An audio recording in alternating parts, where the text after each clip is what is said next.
మనం ఏం ఆలోచన చేస్తామనంటే మనకంటే బలహీనులతో పోరాడటానికి మనం నిలబడతాం యుద్ధరంగంలో కదా. అయితే మనకంటే బలవంతుడైన వాని ఎదుట నిలవబడటానికి మనం ఇష్టపడతామా? దేవుని బిడ్డలారా, ఇశ్రాయేలు ప్రజల జీవితంలో కూడా అదే జరిగింది.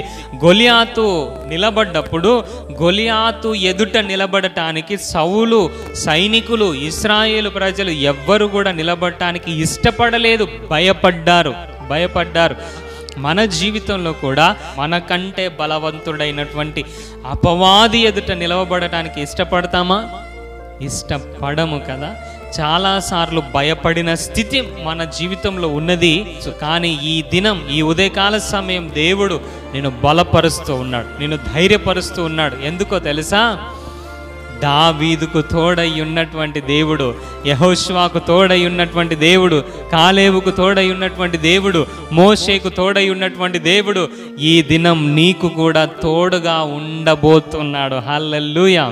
ఆయన నీకు తోడుగా నిలిచి దావీదుకు యుద్ధములో జయమిచ్చినటువంటి దేవుడు నీ యుద్ధములో కూడా, నీవు పోరాడే పరిస్థితిలో కూడా నీతో నిలబడి, నీకు తోడుగా నిలబడి నీకు కూడా విజయం ఇవ్వబోతా ఉన్నాడు.